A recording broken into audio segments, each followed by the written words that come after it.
اب تمہارے لیے اپنا دامن رحمت پھیلا دے گا۔ اب اس رب پر ایمان لائے ہو، اس پر توکل کیا ہے، وہ رحمت ہم پر کرے گا۔ وَيُهَيِّئْ لَكُم مِّنْ أَمْرِكُم مِّرْفَقًا، اور مہیا کرے گا تمہارے لیے تمہارے اس کام میں کوئی سہولت اور نرمی، راستہ وہ نکالے گا۔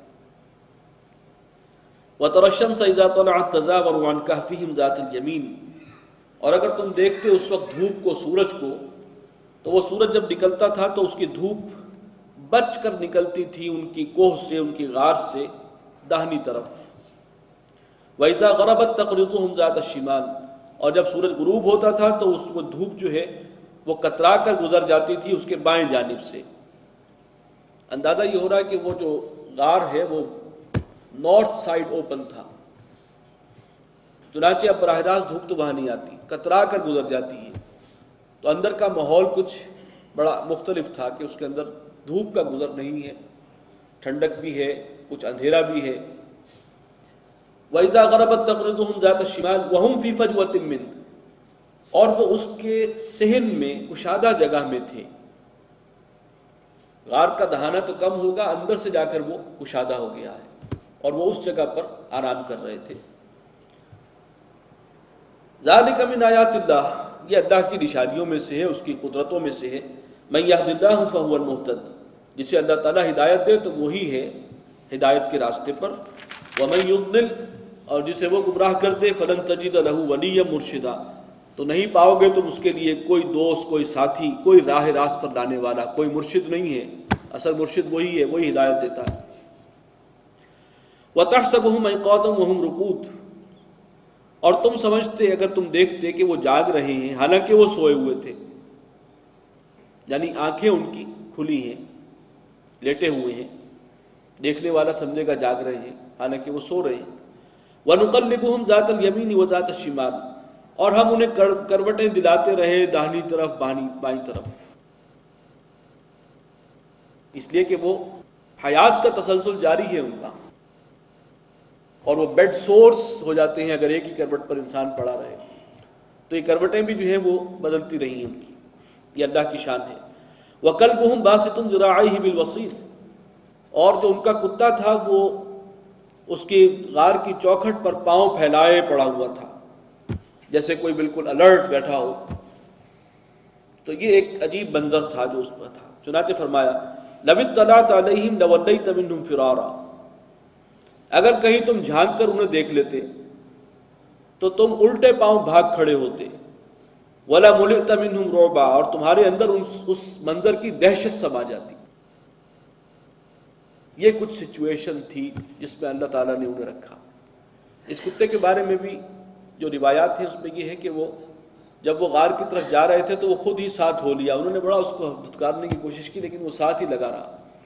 اور جب وہ غار میں اندر آرام کیا انہوں نے تو وہ چوکھٹ پہ آ کے بیٹھ گیا جیسے پہرا دے رہا ہو۔ وَكَذَلِكَ بَعَثْنَاهُمْ لِيَتَسَاءَلُوا بَيْنَهُمْ، اور پھر ہم نے اسی طرح انہیں پھر اٹھایا، جگا دیا انہیں تاکہ اب وہ ایک دوسرے سے پوچھیں۔ قَالَ قَائِلٌ مِّنْهُمْ كَمْ لَبِثْتُمْ، تو کہا ان میں سے ایک نے کہ بھئی کتنی دیر تم رہے یہاں، یعنی محسوس کیا ہوگا کہ لمبی نیند کی ہے لیکن کتنا وقت گزر گیا، کون سا پہر ہے کچھ سمجھ میں نہیں آیا، تو ایک دوسرے سے پوچھنے لگے۔ قَالُوا لَبِثْنَا يَوْمًا أَوْ بَعْضَ يَوْمٍ، تو کہنے لگے کہ شاید ایک دن یا دن کا کچھ حصہ، زیادہ سے زیادہ ہم اگر سوئے ہیں، تھکے ہارے تھے، ظاہر بات ہے کہ اس غار تک پہنچنے کے لیے جو مشقت انہوں نے اٹھائی ہوگی وہ ایسا غار کہ بعد میں بھی کوئی نہ وہاں پہنچ سکا، تو جو تھکے باندھے تھے تو وہ سوئے ہیں، تو انہوں نے کہا ایک دن یا کچھ حصہ جو ہے ہم سوئے۔ قَالُوا رَبُّكُمْ أَعْلَمُ بِمَا لَبِثْتُمْ، لیکن دوسرے لوگ جو ہیں انہوں نے بالآخر کہا کہ ہمیں تو سمجھ میں نہیں آ رہا، اللہ ہی تمہارا رب ہی خوب جانتا ہے کہ کتنی دیر ہم سوئے۔ فَابْعَثُوا أَحَدَكُمْ بِوَرِقِكُمْ هَٰذِهِ، چونکہ اس بحث میں وہ کسی نتیجے پر نہیں پہنچ سکے تو انہوں نے کہا کہ اب بھیجو اپنے میں سے کسی ایک کو یہ رقم دے کر إِلَى الْمَدِينَةِ، شہر کی طرف، فَلْيَنظُرْ أَيُّهَا أَزْكَىٰ طَعَامًا، اور پھر وہ دیکھے کہ کون سا کھانا پاکیزہ ہے، صاف ستھرا ہے، فَلْيَأْتِكُمْ بِرِزْقٍ مِّنْهُ، اور وہ تمہارے لیے وہ کھانا وہاں سے شہر سے لے آئے۔ وَلْيَتَلَطَّفْ، اور چاہیے کہ وہ دبے پاؤں جائے بچتا بچاتا۔ وَلَا يُشْعِرَنَّ بِكُمْ أَحَدًا، اور کسی کو تمہاری خبر نہ ہونے دیں۔ ظاہر بات ہے کہ وہ چھپے ہوئے تھے اور جان بچانے کے لیے چھپے تھے، تو یہ ہے کہ ایسا نہ ہو کہ ہمارا بھید کھل جائے۔ انہم ان یظہروا علیکم یرجموکم، اس لیے کہ اگر انہیں ہماری اطلاع ہو گئی، تم لوگوں کی اطلاع اگر انہیں ہو گئی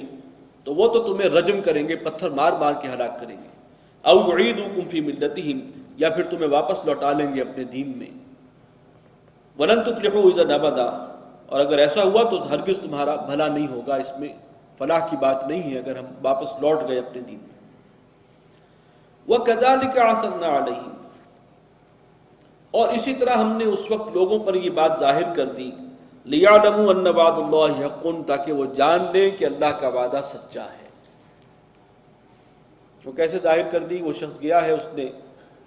کھانا خریدا اور سکہ دیا ہے، پیش کیا، تو وہ حیران ہے کہ یہ کس زمانے کا ہے، تو اس پر جو ہے بات آگے بڑھی، تو پھر جو بھی سرکاری اہلکار ہوں گے وہ بھی آئے ہوں گے، شاید کوئی دفینہ ان کے ہاتھ لگ گیا ہے، کوئی پرانا کہیں دبا ہوا خزانہ، تو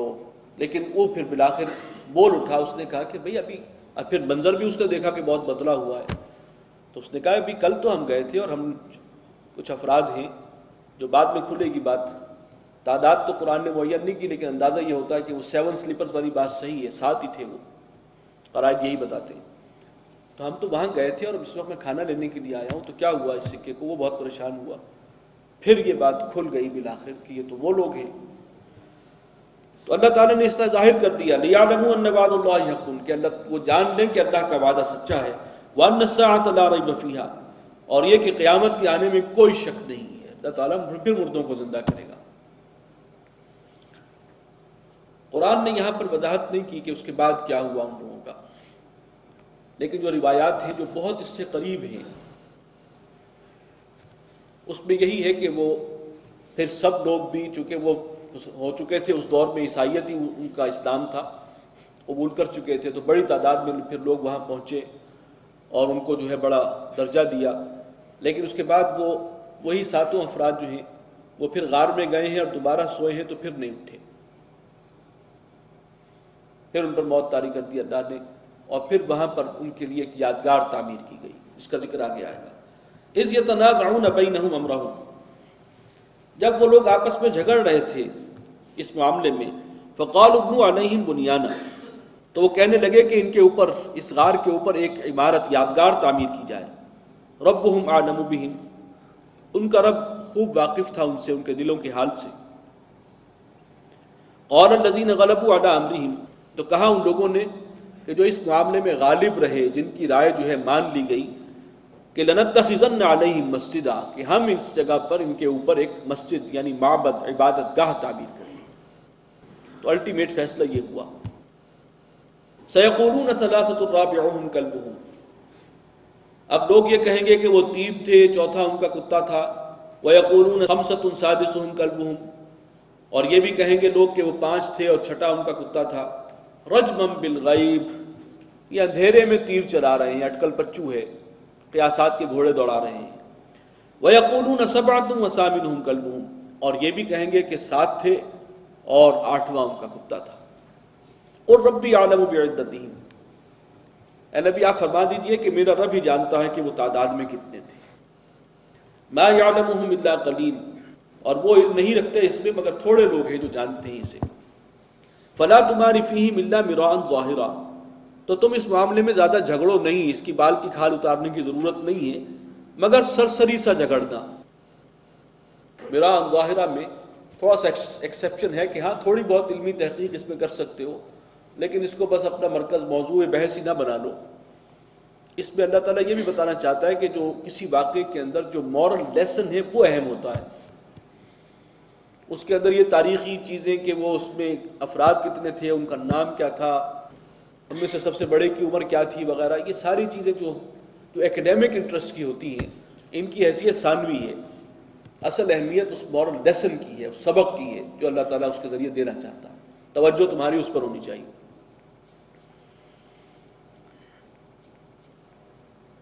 فلا تماری فیہم الا مراء ظاہرا ولا تستفت فیہم منہم احدا، اور آپ ان کے بارے میں ان لوگوں میں سے اے نبی کسی سے نہ پوچھیے۔ تو یہاں جو تھوڑی سی اجازت دی تھی